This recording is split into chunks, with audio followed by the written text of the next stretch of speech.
বরগুনা তালতলী নিদ্রাচরের একদিকে ম্যানগ্রোভ বন, মিটে স্থানীয়দের কাছে পরিচিত ডিসি পয়েন্ট নামে। সৈকত জুড়ে কেওড়া, ঝাউ ও ছইলা গাছের সারি বাড়িয়ে দিয়েছে এর প্রাকৃতিক সৌন্দর্য।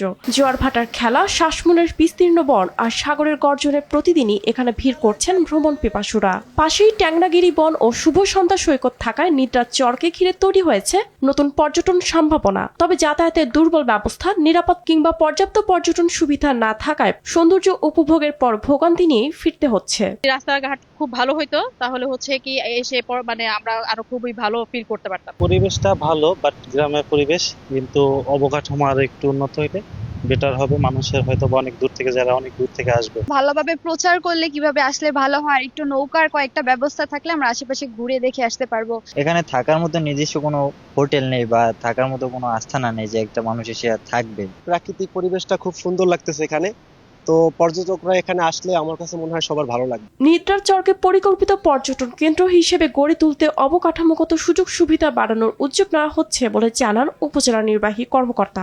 যোগাযোগ ব্যবস্থা উন্নত করার জন্য এখানে আমাদের এই রাস্তাগুলো কিন্তু আমাদের একটা পাকাকরণের বিষয়গুলো আসছে, আর যে রাস্তাগুলো খারাপ আছে সেগুলো আমরা কিন্তু আবার কিছু বাজেট বরাদ্দ চেয়েছি এবং কিছু পেয়েছিও। ওখানে আমরা ডিপ টিউবওয়েল দিয়ে ওখানে সাবমার্সিবল পাম্প বসিয়ে দিব। তো ওখানে আবার মহিলাদের জন্য আমরা আলাদা করে ওয়াশরুম যেগুলো ছিল ওখানে আমরা কিছু ওয়াশরুম আমরা ব্যবস্থা করবো, যে মহিলাদের জন্য ওখানে ব্যবস্থা নিতে পারে। যথাযথ পরিকল্পনা আর প্রয়োজনীয় সুযোগ সুবিধা নিশ্চিত করা গেলে দেশের অন্যতম আকর্ষণীয় পর্যটন গন্তব্য হয়ে উঠতে পারে বরগুনার নয়না ভিরাম সৈকত।